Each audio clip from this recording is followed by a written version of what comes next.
साथियों, विषय जो है, एक तो संसद भवन से जो 4 प्रतिमाएं हमारे महापुरुषों की हटाई गई है, उसमें बाबा साहब डॉक्टर भीमराव अम्बेडकर की, राष्ट्रपिता महात्मा गांधी जी की और महात्मा ज्योतिबा फूले और शिवाजी महाराज की।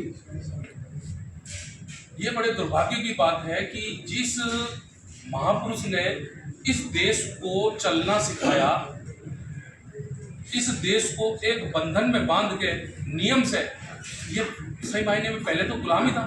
जिस दिन से ये संविधान लागू हुआ है, संविधान बना कर दिया है देश को, उस संविधान की बदौलत है कि आज देश हमारा जो है वो तरक्की पे तरक्की इस संविधान की बदौलत कर रहा है।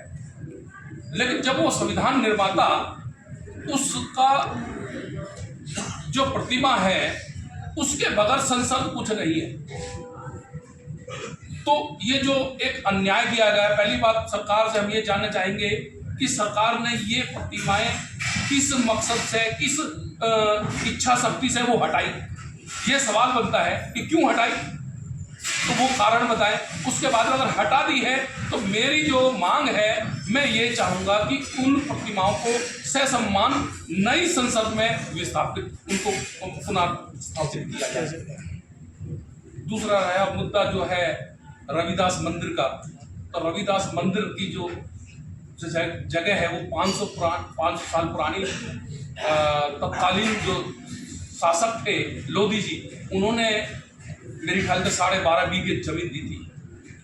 और उसको वो जमीन देने के बाद कागजों में भी है। उसके बाद ये गवर्नमेंट ये इस तरीके के कार्य कर रही है कि उन कागजों की, उन सब की कोई अहमियत नहीं है, और अपने हिसाब से जो है एक तरीके से तानाशाही जो है नीतियों के माध्यम से उनको जो है इतने पवित्र स्थान को, जो है पवित्र मंदिर को उन्होंने तोड़ने का काम किया है, जो एक अपराध से कम नहीं है, बहुत बड़ा अपराध किया है। लोगों की भावनाएं आहत हुई है उससे। पूरे देश के अंदर, पूरे वर्ल्ड के अंदर इस बात के लिए रोष है कि भाई वो मंदिर क्यों तोड़ दिया गया। और अभी तक जो वादे किए, कई गवर्नमेंटों ने, अलग अलग गवर्नमेंटों ने वादे किए, दिल्ली गवर्नमेंट ने किया, सेंटर ने भी किया है। मोदी जी पंजाब में जाके कह रहे हैं कि हम उसको बहुत भव्य बनाएंगे। दिल्ली गवर्नमेंट भी ये कहती है कि भाई हम 4 करोड़ देंगे इसको और भव्य बनाएंगे, लेकिन वो वादे अभी तक पूरे नहीं हुए हैं।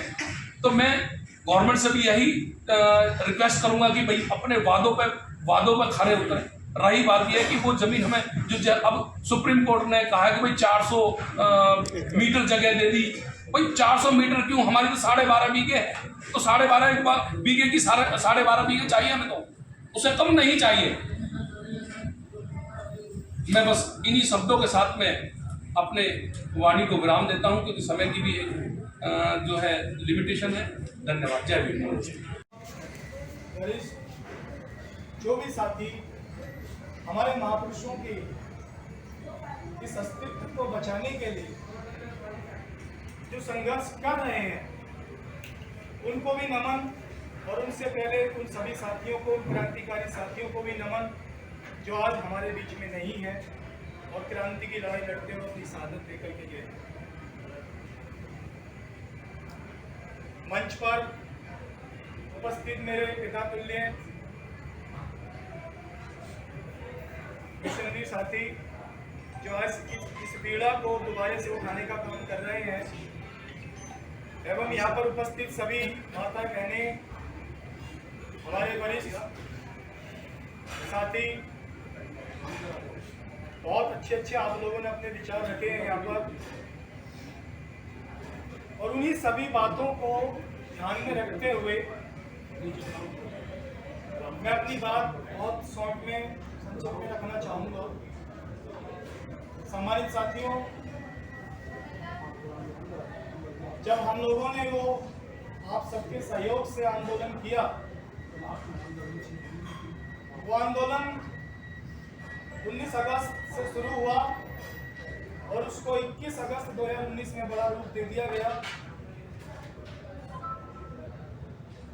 आशंका तो थी कि इतनी बड़ी जनसंख्या को हम कैसे नियंत्रण करेंगे, क्योंकि संघर्ष लंबा होने के कारण हमारे जो लीडर थे, जो लीड कर रहे थे, काफी समुदाय से, काफी संगठनों से थे, वो रास्ते में छोड़ करके निकल गए। देखिए, सभी में क्षमता बराबर नहीं होती, तो अंत में हमारी जिद थी कि हम दर्शन करके जाएंगे, लेकिन पुलिस की जिद थी, उनके पास पावर है, शक्ति है, सत्ता की, प्रशासन की शक्ति थी, उन्होंने हमें दर्शन करने नहीं दिया और उन्होंने हमारे आंदोलन को क्या है, गलत लोगों को हमारे बीच में डाल करके पथराव करा के आंदोलन को बिल्कुल असंवैधानिक करार दिया। साथियों, ये बात सत्य है, जैसे हमारे बड़े भाई साहब ने भी बताया कि 56 तक भी 96 साथियों में कुछ साथी ऐसे भी थे, मैं बिल्कुल इससे सहमत हूँ। खैर, आज का मुद्दा ये है कि हम उस वक्त ये समझ रहे थे जब गिरफ्तार हुए कि चलो कोई बात नहीं है, अगर हमारी नौकरी जा रही है, लेकिन हमारा अगर महापुरुषों का ये अस्तित्व, ये जो अमानत हमें सौंप के गए हैं, अगर इस अमानत को हम नहीं बचाएंगे तो बचाएगा कौन? सम्मानित साथियों, जब जीवन भर के संघर्ष से कमाए हुए और हम लोगों को जिम्मेदारी जो हमारे महापुरुष दे के गए हैं, अगर उनको बचाने के लिए हमने अपनी जान की, अपनी नौकरियों की या अपनी यातनाओं पे विचार करने लगे, तो एक दिन हम इस देश से, अपने महापुरुषों के संघर्ष, इस बलिदान से दिए हुए अस्तित्व को बिल्कुल समाप्त अपनी आंखों के सामने होते हुए देखेंगे। मेरा मानना है कि हमारे जो महापुरुषों के दिए हुए भवन, यूनिवर्सिटियां, विश्वविद्यालय और जो गुरु घर हैं, इनको इसलिए समाप्त किया जाता है ताकि हमारा इतिहास खत्म कर दिया जाए और हमें एक दिन ये कह दिया जाए कि हम इस देश के निवासी नहीं हैं, जबकि हम लोग कहते हैं हम इस देश के मूल निवासी हैं। इस देश की हर इमारत में, हर फैक्ट्री में, हर कंपनी में, रोड में, नहरों में, गंगों में, इस देश की हर अस्तित्व में हमारा खून पसीना लगा हुआ है, इसलिए हम कहते हैं इस देश के हम मूल निवासी हैं।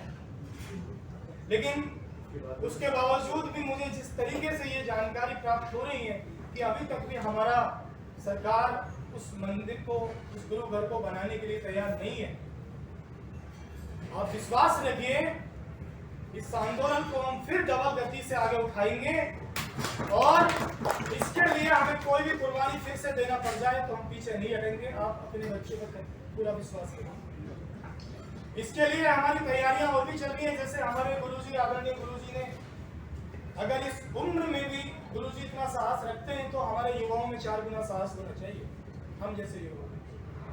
इसके लिए हमारी तैयारियां चल रही हैं।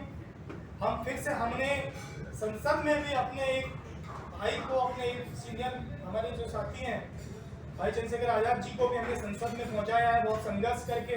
और आप विश्वास रखिए, ये आवाज संसद में उठेगी।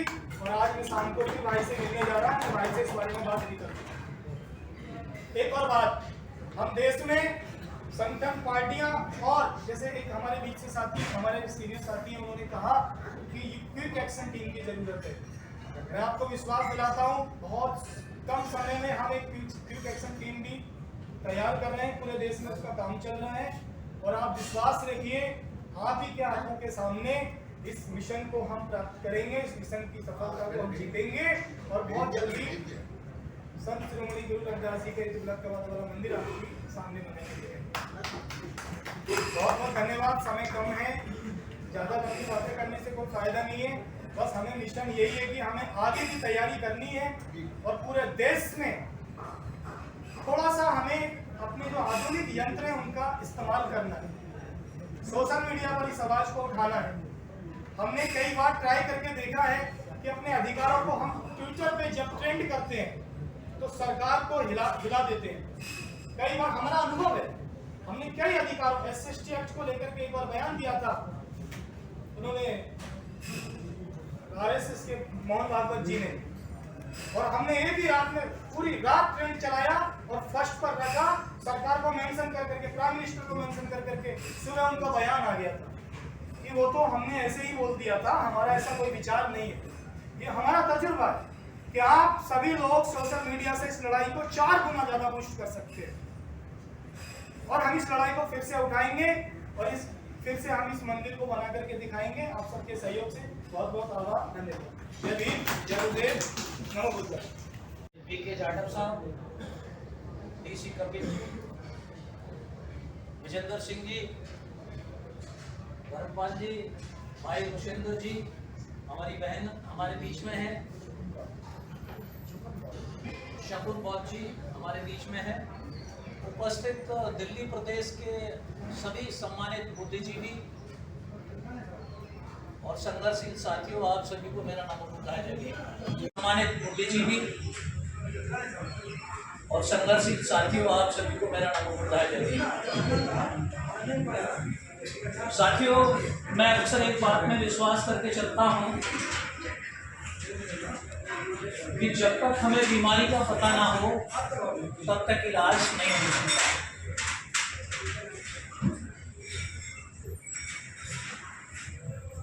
आपको 2014 के बाद का घटनाक्रम बहुत बारीकी से समझने की आवश्यकता है।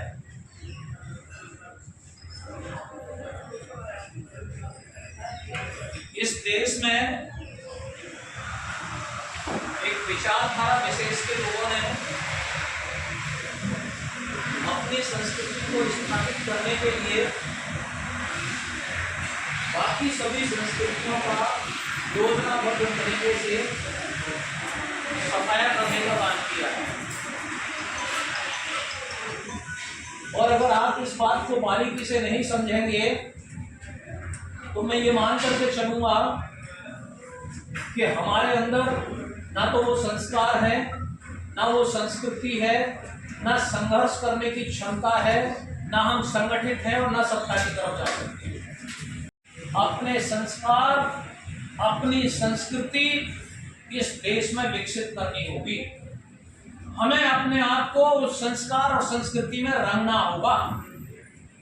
ये नहीं कि हम लोग घर में कुछ और हैं और बाहर कुछ और हैं। बाहर बहुत बड़े बड़े भाषण, बड़े बड़े मंचों से समाज को सुधारने के, सत्ता प्राप्त करने के हम देते हैं, मगर देखते हैं कि हम अपनी चार दीवारी के अंदर परास्त किए हुए लोग बैठे हुए हैं। साथियों, हम सब लोगों को एक बात मैं माननीय गुरु जी के माध्यम से कहना चाहूंगा। सबसे पहली बात कि संत शिरोमणि रविदास जी महाराज समण संस्कृति के वाहक हैं। संत कबीर समण संस्कृति के वाहक हैं। सम्यक संबुद्ध समण संस्कृति के वाहक हैं। हमें हमारे बीच में जो काल्पनिक दीवारें पैदा कर ली हैं कि भाई ये बुद्धिस्ट है, ये रविदासी है, ये कबीरपंथी है, हमें ये दीवारें तोड़नी होंगी। हमें इस संस्कृति को संगठित करना होगा और जब तक हम इस संस्कृति को संगठित नहीं करेंगे, कबीरदासी, रविदासी, बुद्धिस्ट, अम्बेडकराइट, ये सब लोग जब तक एक साथ आकर के अपने आप को समण संस्कृति में नहीं रखेंगे तब तक आप एक संगठित आंदोलन इस देश में नहीं चला सकते। कानून मंत्री के रूप में नहीं लगी, वो प्रतिमा भारतीय संविधान के जनक के रूप में बाबा साहब की प्रतिमा और भारतीय संविधान से राष्ट्रीय कमेटी हो या उसका एक एक अनुच्छेद हो, एक एक बहस का मुद्दा हो, सामाजिक क्रांति हो या मानवता हो या सामाजिक समरसता हो, आर्थिक संपन्नता हो, सभी दृष्टिकोण को मिलाकर जो बाबा साहब ने संविधान के अंदर मूल अधिकार दिए, उन मूल अधिकारों के प्रतीक के रूप में संविधान के जनक बाबा साहब की प्रतिमा भारतीय संस्कृति। बाकी प्रतिमा आदरणीय परम श्रद्धेय चाहे ज्योतिबाई फूले हो या दूसरे हो, एक अलग क्रांति है। बाबा साहब की संविधान की प्रतिमा को हटाने का अधिकार भारतीय संसद में से नैतिक रूप से बिल्कुल नहीं बनता, नियमावली के अंतर नहीं बनता। भारतीय संविधान की इजाजत होती है, ये प्रतिमा नहीं हटाई गई। बाबा साहब की प्रतिमा नहीं हटी है, ध्यान रखो मैं क्या जब कह रहा हूँ। ये दलित समाज की क्रांति को रोकने का कदम है। जिस दिन बाबा साहब का 6 दिसंबर होता है, 14 अप्रैल होता है, आप भारतीय संसद से लेकर पटेल चौक तक जो जन क्रांति नजर आती है, हर संस्था वहाँ मौजूद होती है, हर क्षेत्र के लोग होते हैं, हर जाति के लोग होते हैं। उस क्रांति को रोकने के लिए बाबा साहब की प्रतिमा को हटाने का एक काला अध्याय है, मैं ये कहना चाहता हूँ। अब प्रश्न पैदा ये होता है कि हमें करना क्या है। बहुत साधारण से शब्द बने, तो बहुत साधारण से। मुझे याद है, मैं कांग्रेस में रहा हूँ, पंडित मोतीलाल नेहरू जी की भी वहाँ प्रतिमा बनी, उनके बेटे भी प्रधानमंत्री बने, उनकी पोतियां प्रधानमंत्री बने, उसके बाद भी मोतीलाल नेहरू जी की प्रतिमा पे वो चीज पैदा नहीं होती, वो चीज नहीं होती। ये बात मेरे मन में आई थी एक बार कि जब 14 अप्रैल को फंक्शन करते हैं, मोतीलाल का भी शायद 7 मई को कर लेते। तब मैंने उसको जब खोजा, पैचकल भगत मिनिस्टर थे, बोले ये सिर्फ लोकसभा के अध्यक्ष के अधीन है, ये जो प्रांगण है ये लोकसभा अध्यक्ष के अधीन है। लोकसभा के अध्यक्ष की नियुक्ति अभी 2-4 दिन में हो जाएगी। मैं सुझाव के तौर पर आदरणीय जाटव साहब ये कहना चाहता हूँ, आदरणीय रवि जी, आप मत जाइए किसी जन आंदोलन, मत जाइए, अपना एक लेटर उठाइए, एक पेपर निकालिए और उसको लेटर लिखिए, लोकसभा अध्यक्ष को लिखिए, राष्ट्रपति को लिखिए, प्रधानमंत्री, एक कॉपी बनाइए, उसको प्रतिलिपि को लोकसभा अध्यक्ष को करके प्रतिलिपि राष्ट्रपति को भेजो या राष्ट्रपति को लिख के वहाँ भेजो। 3 जगह आपका लेटर जाना चाहिए। उस लेटर में आप अपनी तरफ से ये बिल्कुल दोहरा सकते हैं कि भारतीय संसद, जहाँ से आज नई भारतीय संसद बन गई है, उस संसद के प्रांगण में भारतीय संविधान के जनक की प्रतिमा के बना वो संविधान का जो आपका संसद है वो औचित्यहीन है, उसकी कोई औचित्यता नहीं है। उसकी संसद की औचित्यता कभी सिद्ध होगी जब बाबा साहब की प्रतिमा वहाँ मौजूद हो। आप ये लिखिए, उसमें लिखिए कि डॉक्टर अंबेडकर उस क्रांति का जनक है। जब आप आज़ादी के आंदोलन में अपने आज़ादी मांग रहे थे तो बाबा साहब ने कहा था, आज़ादी के जनक के लोगों, पहले आज़ादी देनी सीखो, पहले इस गुलाम प्रथा को बाहर से हटाओ, तब आज़ादी की परिभाषा जानेंगे। उस परिभाषा के जनक की प्रतिमा को हटा के क्या आप दोबारा से कोई क्या लाना चाहते हैं? एक प्रश्न। ये लेटर जब आप लिखें, क्षमा करना, थोड़ा सा मेहनत करने की बात है, आप जाकर उसको रिसीव कराइए, राष्ट्रपति भवन में रिसीव कराइए, लोकसभा अध्यक्ष के कार्यालय में रिसीव कराइए, प्रधानमंत्री कार्यालय में रिसीव कराइए, मोहर लगवाइए, तब व्हाट्सएप पर डालिए। खाली ये कह देना मैंने लेटर लिख दिया, ये पूर्णतः नहीं है। पूर्णतः जब भी होगा रिसीविंग कराइए, और जब एक ड्राफ्टिंग बन जाती है, नीचे आपका भर्ती करके बहुत सारे नाम आ सकते हैं। जहाँ पे आप रहते हैं, अपने परिवार के, अपने गली के, अपने समाज के, अपने फ्लैट के, अपने लोगों के, उस पर अलग अलग लेटर बनवाइए, अब वो लेटर भी जाकर रिसीव कराइए। क्षमा करना, अगर 5 लाख लेटर रिसीव करा दोगे तो कोई ताकत नहीं है फाइल पुट आप 5 लाख लोगों का जनता मंच पर प्रदर्शन करना, CBI की न्यूज बनेगी, पार्लियामेंट हाउस के गिरफ्तारी होगी, इस बात समाप्त हो जाएगी। लेकिन मैं जानता हूँ प्रशासन में जब 5 लाख लेटर जाएंगे, फाइल पुटअप करनी कंपलसरी है। आप आरटीआई लगा कर पूछ सकते हैं इस लेटर का क्या हुआ, वो आपका रीढ़ की हड्डी बनेगा, वो बाबा साहब की प्रतिमा को लगाने का वो आधार बनेगा, और उसके जनक आप सब लोग हैं, हम सब सचेत लोग हैं, हमें ये काम वो संक्षिप्त बात। प्रतिमा लगेगी, दिल में लगेगी, ये एक प्रश्न। अब प्रश्न ये आने वाला 6 दिसंबर, क्या आपको स्टॉल लगाने दिए जाएंगे? प्रतिमा नहीं है, आप स्टॉल लगाने का प्रयास करिए, उस परिपाटी को मत हटाइए, इस चौक से हटा के प्रतिमा उस चौक तक जा रही है, दूर नहीं है, वो भी संसद नहीं है, वो भी संसद नहीं है, लगानी पड़ेगी। बल्कि इस साल 6 दिसंबर को ज्यादा ताकत से ज्यादा फूलों का ढेर लगाइए कि यहाँ बाबा साहब की प्रतिमा थी, यहाँ फूलों का ढेर लगेगा, यहाँ हटा नहीं सकता।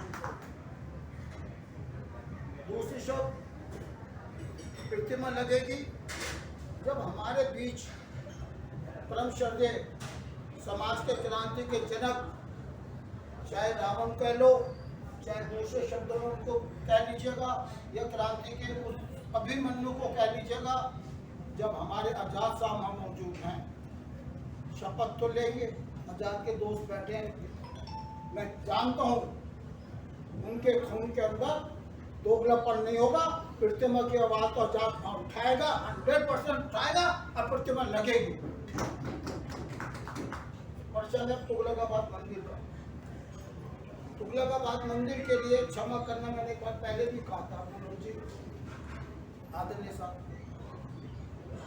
भारत के अंदर डीडीए बना 1962। मंदिर की स्थापना 62 की नहीं है, पुरानी है, सैकड़ों साल पुरानी है, वो आज की नहीं है। रविदास जी का जो इतिहास काल है उस कार्यकाल की है।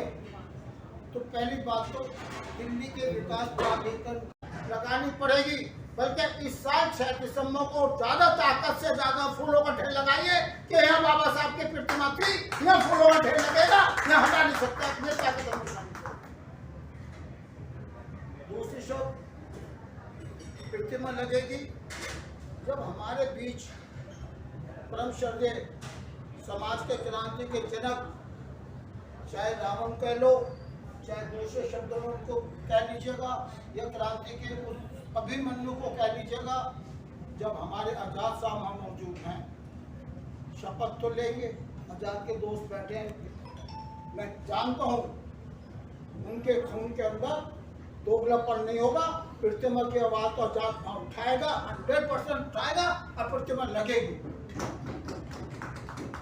प्रश्न है तुगलकाबाद मंदिर का। तुगलकाबाद मंदिर के लिए क्षमा करना मैंने एक बार पहले भी कहा था मनोज जी, आदरणीय साहब। भारत के अंदर डीडीए बना 1962। मंदिर की स्थापना 62 की नहीं है, पुरानी है, सैकड़ों साल पुरानी है, वो आज की नहीं है। रविदास जी का जो इतिहास काल है उस कार्यकाल की है। तो पहली बात तो दिल्ली के विकास प्राधिकरण का नियमावली के अंतर्गत उसमें डिस्टर्ब करने का अर्थ नहीं है। नंबर 2, डीडीए इसलिए बना था कि जो काफी जो जंगल पड़े थे उसके विकास के लिए क्या करें, किस प्रकार से ये योजना बना के मकान बनाए जाए या व्यवस्था की जाए। वो इसलिए नहीं बना था कि धार्मिक स्थलों को तोड़ के खत्म किया जाए। डीडीए की स्थापना में किसी भी धार्मिक स्थल को तोड़ने का अधिकार क्षेत्र संवैधानिक स्तर पर है। अब प्रश्न पैदा क्या होता है? प्रश्न पैदा ये होता है, दिल्ली के अंदर मैंने पहले भी कहा था, आरटीआई लगा के ये निश्चित किया जाए क्या डीडीए ने आज तक कोई जगह धार्मिक इस डेट पर अलाट की है। हम चले जाइए आशाराम जी का। आशाराम जी के बापू जी का कितना बड़ी जगह उन्होंने कवर करी है। टोल बाग से जो रास्ता जाता है, आप चले जाइए रामला मैदान में, जो बिल्कुल नाक के नीचे न लगता, कितनी जगह कवर करी गई है।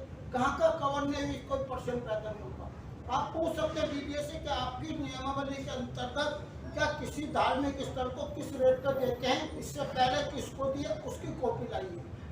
अगर वो कॉपी निकल कर आते हैं कि हमने कोई स्थान नहीं दिया, तो आप सुप्रीम कोर्ट में उसके आधार पर 2 मिनट में केस को समाप्त करते हैं कि डीडीए ने आज तक किसी भी मंदिर को किसी भी रेट के ऊपर कोई जगह लाट नहीं की गई, तो यहाँ 4 करोड़ रुपये मांगने की औचित्यता बिल्कुल औचित्यहीन है। इसको समाप्त करके सुप्रीम कोर्ट आदेश दे कि जिस प्रकार और जगह लाट की गई उसी संदर्भ में तुगलकाबाद के अधिकार को लाट की जाए। ये नियमावली की बात। उसके आगे चलते एक बात और पैदा होती है। तुगलकाबाद मंदिर के लिए परम आदरणीय परम श्रद्धेय आदरणीय केसी रवि साहब का अगर नागरिक अभिनंदन भी किया जाए तो कम। जो जन चेतना उन्होंने पैदा की है, चाहे वो साकेत का न्यायालय क्षेत्र हो, चाहे रविदास मंदिर हो, और चाहे तुगलकाबाद की वो पावन भूमि हो जहाँ पे हमेशा 7-10 तारीख को जन आंदोलन के प्रतीक पर गाड़ी हो। उसके महापुरुषों के चरण में नमन करते हुए आज इस चिंतन मीटिंग में उपस्थित हमारे मानव सेवा समिति के जो हमारे बीच में बैठे हैं गुरु जी केसी रवि जी, जो घूम घूम कर इन लोगों को समाज को जगा रहे हैं। गांव-गांव तक अभी हमारे आजमगढ़ में भी गए थे। मैं बहुत इनका आभारी हूँ। आज जो आंदोलन हमारा धीरे धीरे ढीला हो रहा था, इन्होंने शुरुआत किया। जब तुगलकाबाद का जो मंदिर खुला था तो मैं उसमें 10-12 किलोमीटर पहले भी चला था, अब बहुत संघर्ष हुआ था। और उस दिन देखा मैंने कि दिल्ली का प्रशासन फेल हो गया था। पुलिस कमिश्नर डीसी तमाम खड़े थे, बोले इनको छेड़ना मत, ये मजबूती के साथ है। उस दिन का संघर्ष मैंने देखा। अगर उस तरह का संघर्ष हो जाता, सोचा, मैं कह रहा हूँ हमारी बातें मानी जाती। समय कम है, मैं बताना चाहता हूँ, बार बार हमारी बातें आती है कि हमारे गुरु जी का मंदिर बनना चाहिए, बाबा साहब अम्बेडकर की प्रतिमा लगना चाहिए, स्टेचू लगना चाहिए। हमारी सबकी चाहत एक ही है। मैंने तमाम सभी लोगों की बात सुनने के बाद मैंने ये देखा कि हम चाहते हैं कि बाबा साहब अम्बेडकर का स्टेचू लगे, गुरु जी का घर बने, लेकिन क्यों नहीं बन पा रहा? चाहते तो है लेकिन बन नहीं पा रहा। उसका कोई कारण है, अगर कारण है तो विभाग है। मैं बताना चाहता हूँ समय कम है, आज यही बात सारी बात हो रही है। समाज तैयार है, समाज लड़ने के लिए, सड़कों पर करने के लिए तैयार है, लेकिन समाज का नेतृत्व करने वाला पहले अभी कोई था नहीं। हाँ मैंने चाहते हो या वैसे ही करना चाहते हो? बचना चाहते हो। सांप भी मरे और लाठी भी ना टूटे, हमारी बोलचाल भी खराब ना हो, हमारे चेहरे पर शिकन भी नहीं आए और सांप की जो है दुर्गति हो जाए। और सांप कोई एक दल नहीं है, ये भी निवेदन करते हैं आपसे। कोई जाति से, किसी धर्म से कोई हमारे को वो विद्वेष नहीं है, किसी दल से विद्वेष नहीं है। जो भी कोई विरोधी होगा, जो भी प्रतिपक्षी होगा, वो हमारा बिना कुछ करे ही जो है हमारे नाम से ही, आपके नाम से ही, मानव सेवा संगठन के नाम से, ज्वाइंट कमेटी के नाम से ही जो है वो थर-थर कांपने लगेगा। ऐसा आपका वजूद बनना चाहिए और उसके लिए हमें हर महीना जो है उसके लिए हम पूरा प्रयास करेंगे और पूरी उसकी व्यवस्था करेंगे। आपको कुछ करने की जरूरत नहीं है, जो भी करना होगा उसको हम उठते हैं, आपने आने का बस कष्ट करना है उस बैठक के लिए। जो छोटी कमेटी बनेगी वो तो बन जाएगी, लेकिन एक हमारी बड़ी कमेटी, एक महीने में एक बार हम इस तरह से भी गेट टुगेदर होना चाहिए कि लाखों लोग भी हमारे इकट्ठे हो तो उनका भी स्थान होना चाहिए, उनके लंगर पानी का भी व्यवस्था होनी चाहिए और उनके विचारों को सुनने की मादा हमारे को होनी चाहिए। ऐसा एक हम स्वरूप चाहते हैं। जब ऐसा एक स्वरूप यदि बन जाएगा, यदि 10-20 हजार लोग भी आप इकट्ठे हो जाते हैं, गुरु भक्त कहीं भी इकट्ठे हो जाते हैं, एक बंद कमरे में यदि इकट्ठे हो जाते हैं तो उसका दबाव आए बिना नहीं रह सकता। जरूरी नहीं है कि हम जंतर मंतर पे जा करके मुहल्ला करें। हम एक बंद कमरे में भी इकट्ठे होकर के, जैसे आपने यहाँ किया है, और यहाँ का प्रस्ताव पास करके भेज दें और शांतिपूर्वक। ऐसा नहीं लगना चाहिए हमारे को कि हम किसी दल विशेष के जो है हम शत्रु हो गए। कोई शत्रु नहीं है हमारा और कोई मित्र नहीं है। इधर धरो, इधर करो और इधर मरो, इधर धरो और इधर बात करो, हमारे को लाभ पहुंचाओ और हमारा आशीर्वाद लो, और नहीं तो जो है चलते फिरते नजर आओ। कोई भी हो वो हमारा अपना सगाई क्यों नहीं हो, अपना हमारा सगाई क्यों नहीं हो, कोई भी हो। तो हम ज़्यादा उसमें समय ना लेते हुए 10 तारीख को जो है वहाँ पर आए। इसके जो बाबा साहब की प्रतिमा को हटने के बारे में जो रूपरेखा बनेगी उसके लिए हम काम करेंगे और 10 तारीख को आए। और जो लोग नहीं आ पाए वो लोग जो है अपने वहीं पर, अपने स्थान पर, अपनी गली में, मोहल्ले में और अपनी बस्ती के अंदर पूजा करें गुरु जी की और उसकी वीडियो बने, ताकि उसको हम सोशल मीडिया पर डालें। इसके अलावा तीसरा टास्क आपके लिए है। तीसरा टास्क ये है कि अपने मोहल्ले बस्ती के अंदर अपना एक ग्रुप बनाए, अपनी टोली बनाए, गुरु भक्तों की टोली बनाए, और वो गैर राजनीतिक होनी चाहिए। बेशक राजनीतिक कार्यकर्ता वो हो, लेकिन वहाँ इतना उसको लिहाज होनी चाहिए कि उस बैठक के अंदर वो राजनीतिक बात ना करे। गैर राजनीतिक हमारा जो है संगठन बनना चाहिए, उसका दबाव जो है वो सब हर किसी के ऊपर आएगा। गैर राजनीतिक संगठन बनना चाहिए। बाकी बड़ी बातें जो है और भी बहुत सारी बातें हो सकती हैं, वो अगली बार आपने बहुत समय दिया है, आप आए समय निकाल करके बहुत और बेंच लगना शुरू हो गया है। पीके जाटव जी से अनुरोध करूँगा कि इसका वो धन्यवाद करेंगे सभी का और इसका समापन करेंगे। पीके जाटव आप सभी अपना बहुमूल्य समय आपने दिया है। आदरणीय गुरु जी का आदेश था, आप सब यहाँ पर आए हैं और बहुत महत्वपूर्ण प्रस्ताव आपने दिए हैं। मैं दिल से शुक्रिया अदा करता हूँ कि आप दिल्ली से भी आए हैं, आप गाजियाबाद से भी आए हैं और बहुत दूर से भी आए हैं। हम पूरी व्यवस्था बनाएंगे आगे के कार्यक्रम की, आपको भी लोग सूचना दे देंगे और हम लंच का समय है तो सब लंच किया जाए। जय भीम, जय बुद्धाय, जय मुद्रा।